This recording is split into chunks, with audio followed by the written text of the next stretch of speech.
Every country has a beginning. Some are born from kings, some from explorers, some from wars between nations. Haiti was born from something far more dangerous. Hope. Not the quiet kind. The kind that spreads. The kind that crosses oceans. The kind that makes people question the chains around them.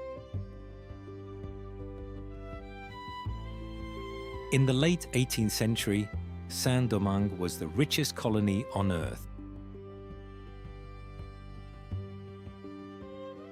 Its plantations produced staggering fortunes. Its wealth fueled an empire.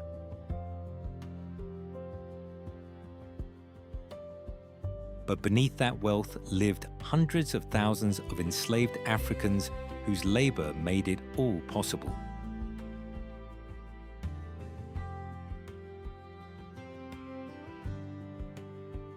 Why did the nation that inspired millions become one of the poorest countries in the Western Hemisphere?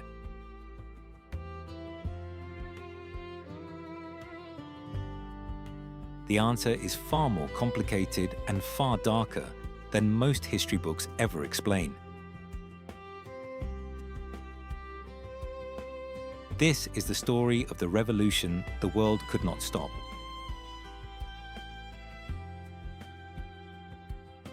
And the nation it refused to forgive.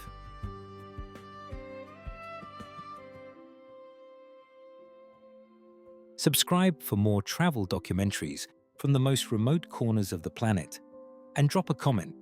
Where are you watching from?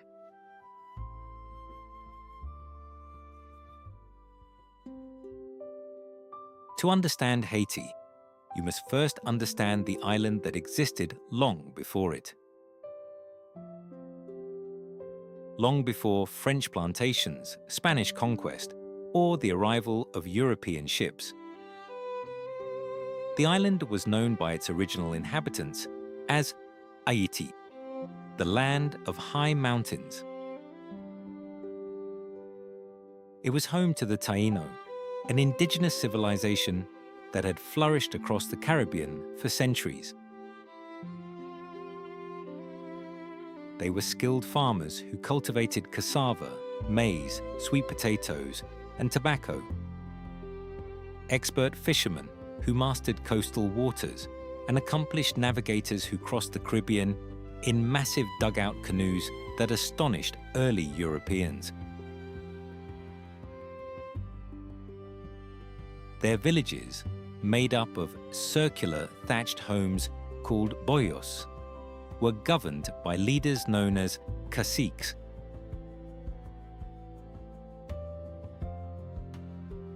While their spiritual traditions and deep understanding of nature shaped a balanced way of life. Everything changed in Tamantin-Tunain when Christopher Columbus arrived. The island was renamed Hispaniola, and within only a few decades, one of the greatest demographic collapses in human history unfolded. The Taino population, estimated by historians to have numbered anywhere from several 100,000 to several million, was devastated by European diseases, forced labor in brutal gold mines, starvation, violence, and systematic oppression. By the middle of the 16th century, the civilization that had lived on the island for thousands of years had been reduced to near extinction. As Spain shifted its attention toward the enormous wealth discovered in Mexico and Peru, the western third of Hispaniola was largely neglected. Dense forests and rugged mountains became a refuge for escaped enslaved people. French buccaneers and settlers living beyond Spain's effective control. In 1697, the Treaty of Ryswick formally transferred this western territory to France, which renamed the colony Saint-Domingue. What followed transformed Saint-Domingue into the richest colony on Earth. By the 18th century, it produced nearly 40% of Europe's sugar and more than half of its coffee, enriching French ports such as Bordeaux, Nantes, and Marseille. Yet this extraordinary wealth rested entirely upon one of history's most brutal systems of slavery. By the late 1700s, roughly 500,000 enslaved Africans lived in Saint-Domingue, outnumbering free people by nearly 10 to 1. Sugar plantations consumed human lives at an appalling rate. Many enslaved workers survived only 7 to 10 years, after arriving, forcing the transatlantic slave trade to bring tens of thousands of new captives every year simply to replace those who had died. Despite unimaginable suffering, resistance never ceased. Enslaved people sabotaged plantations, preserved African languages and spiritual traditions, escaped into the mountains, and formed independent maroon communities beyond colonial control. The mountains themselves became symbols of freedom. Their rugged terrain made total colonial control impossible and offered sanctuary to those determined to live beyond slavery.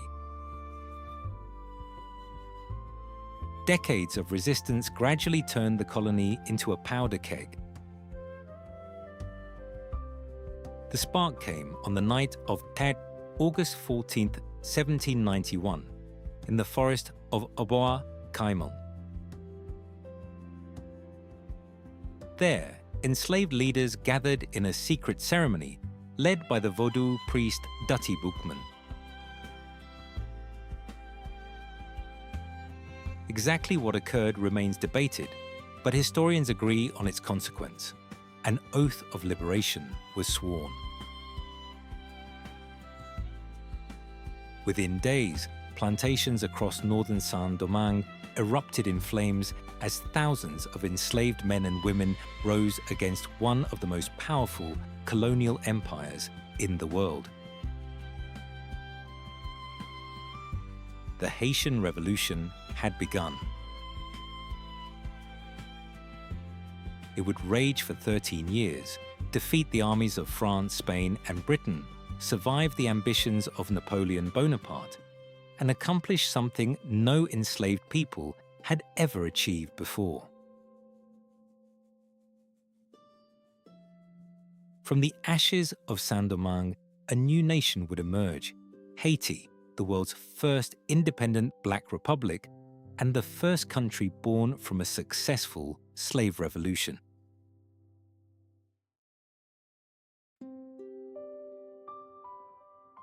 If you want to understand Haiti, don't begin on its beaches. Go to its mountains. Because Haiti was not born on the coast, it was forged in the highlands. The island once called Haiti, the land of high mountains, is one of the most rugged landscapes in the Caribbean. Across Haiti, towering ranges dominate the horizon. The Massif du Nord, in the north, the Chaîne des Matheux and Montagne Noire, through the center, and the Massif de la Selle and Massif de la Haute, stretching across the southern peninsula. These mountains are more than breathtaking scenery. They are the reason Haiti exists. During French colonial rule, plantation owners controlled the fertile plains, but the mountains remained wild and unconquered. Dense forests hid communities of escaped enslaved Africans known as Maroons, who built free settlements beyond colonial reach. Here they preserved African traditions, practiced their faith, and prepared for the day they would fight back. French armies dominated towns and ports, but they could never fully conquer the rugged interior. Revolutionary leaders, including Toussaint Louverture, understood a simple truth: whoever controlled the mountains controlled Haiti.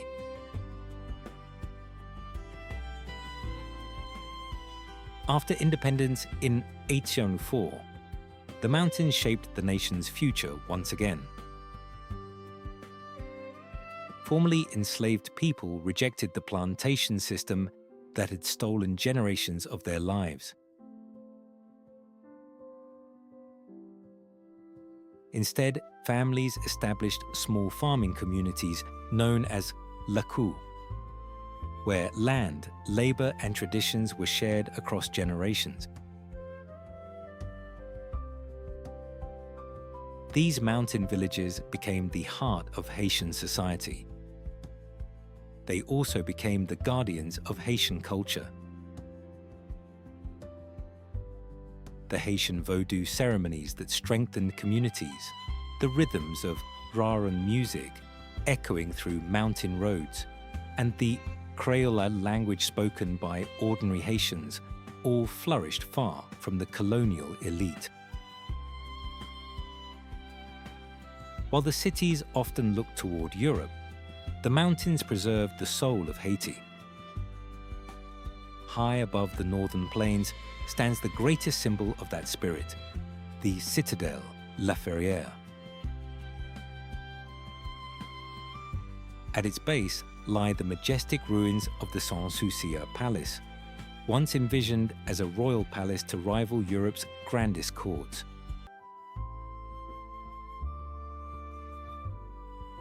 Together, both monuments are recognized as a UNESCO World Heritage Center World Heritage Site, a lasting reminder that a nation born from slavery could build wonders of its own. Yet Haiti's mountains also tell a story of loss. Centuries of deforestation have stripped much of the once lush landscape bare.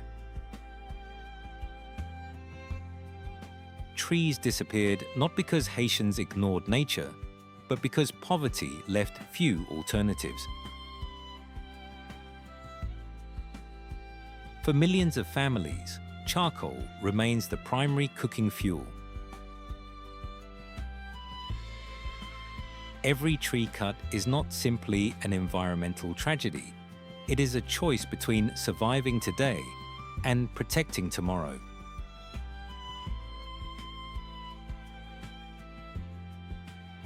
The same mountains that once sheltered a revolution now bear the scars of generations of hardship.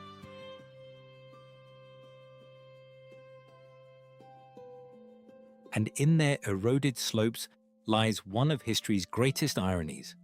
The landscape that gave birth to the world's first successful slave revolution still carries the weight of the price Haiti paid for winning its freedom.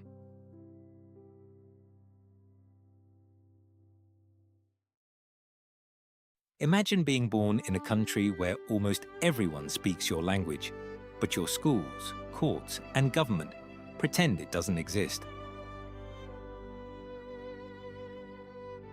For generations, that was the reality in Haiti. The language is Haitian Creole, spoken by nearly every Haitian, yet dismissed for centuries as broken French. In truth, it is nothing of the sort. Creole is a complete language with its own grammar, pronunciation, vocabulary, literature, and identity. While many of its words come from French, its structure carries the unmistakable influence of West African languages, such as Fon, Ewe, and Wolof, along with traces of Spanish, Portuguese, and the indigenous Taino people. Its birth is one of history's most remarkable acts of human resilience. During slavery, Africans from dozens of ethnic groups were forced together on the plantations of Saint-Domingue. They spoke different languages and came from different cultures, yet they needed a way to communicate.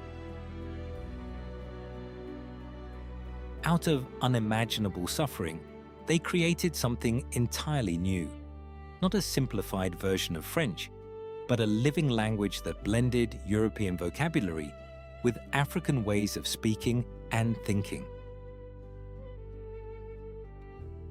Creole became the heartbeat of Haiti. It is the language of childhood stories, family conversations, laughter, music, prayer, and revolution. It echoes through Vodou ceremonies, fills the streets during colorful Rara festivals, and carries the wisdom of generations through unforgettable proverbs known as proverbes.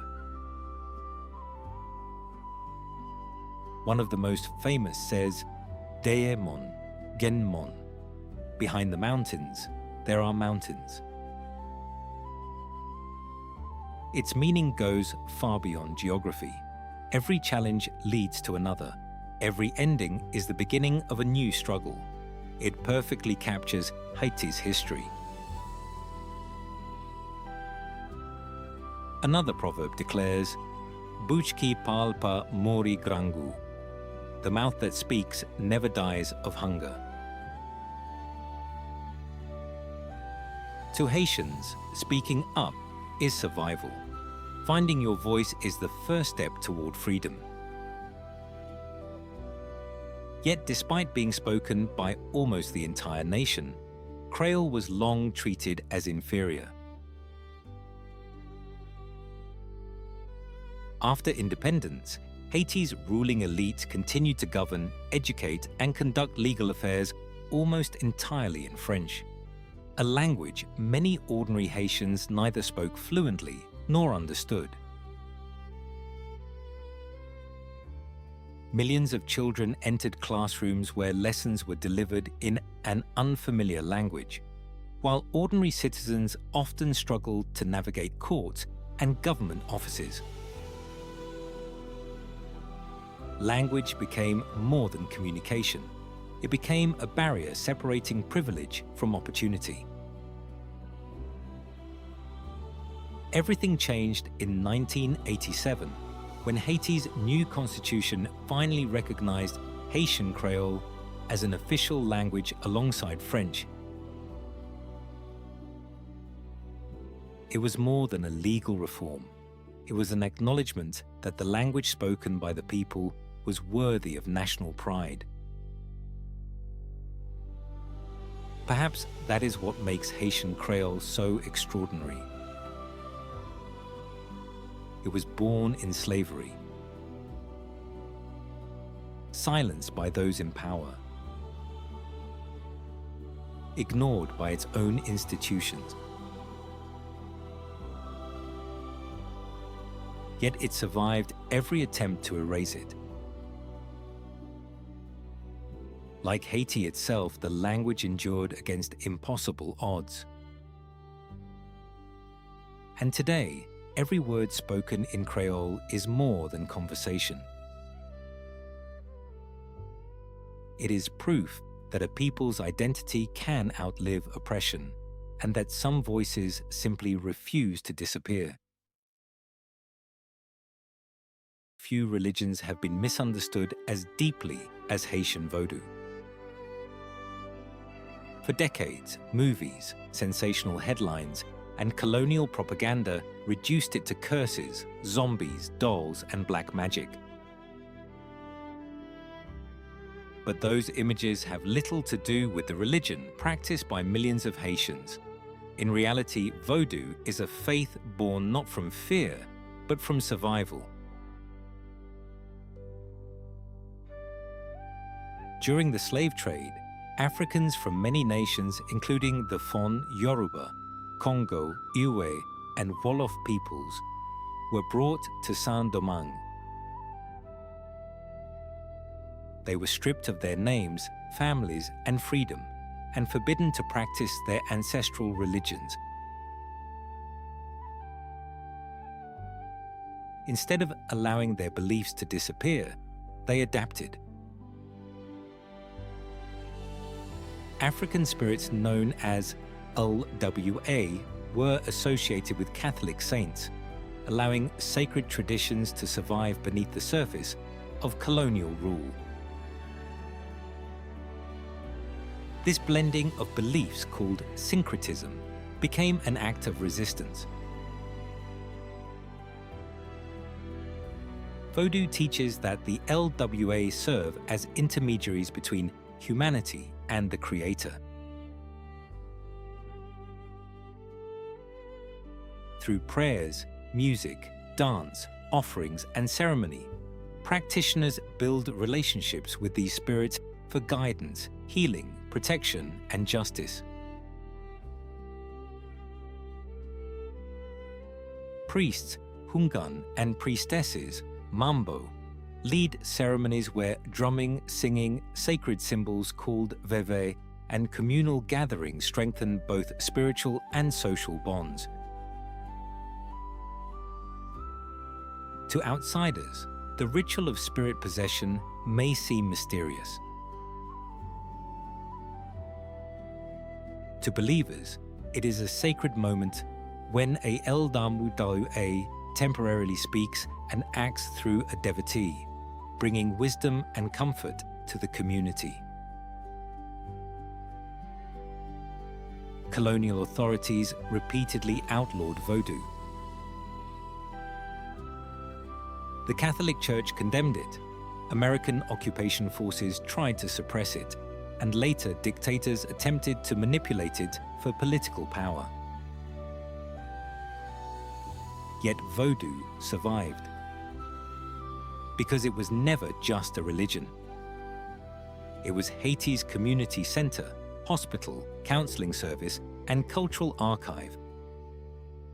It united families, preserved African heritage, and gave enslaved people hope when everything else had been taken from them. Its greatest historical moment came on the night of Bois Caiman in 1791, where a Vodou ceremony led by the priest Dutty Boukman helped unite enslaved men and women before the Haitian Revolution began. That gathering has often been falsely described as a pact with the devil. In reality, it was a call for freedom, dignity, and resistance against slavery. In 2003, Haiti officially recognized Vodou as one of the nation's religions, granting it the same legal status as other faiths. The religion that empires tried to erase did not disappear. It endured because it carried more than rituals. It carried the spirit of a people determined to remain free. There is a thing that Haiti knows that the rest of the world has been spending 2 centuries trying to learn.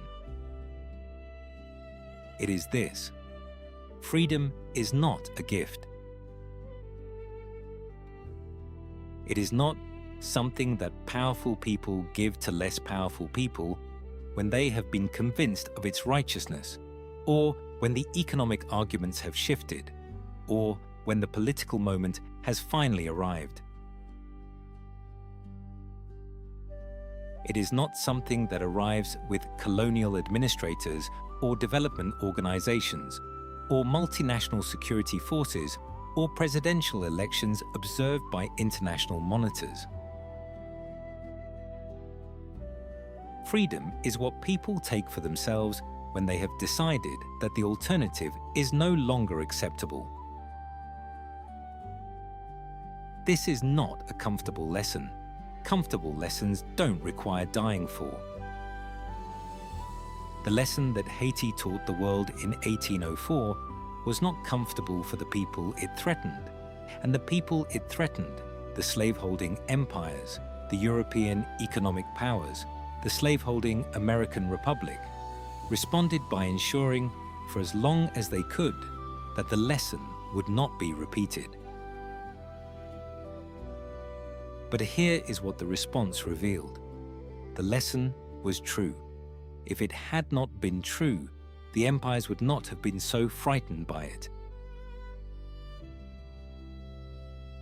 The sustained, organized, century-spanning effort to punish Haiti for its revolution, the debt, the non-recognition, the occupation, the support for dictatorship, the cholera, the failed reconstruction, was not the response of powers confident in their own rightness.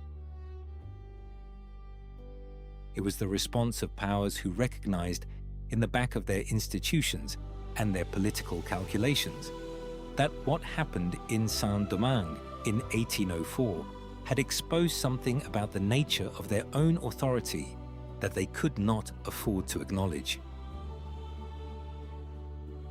They responded to the truth by trying to bury it. The truth is still here.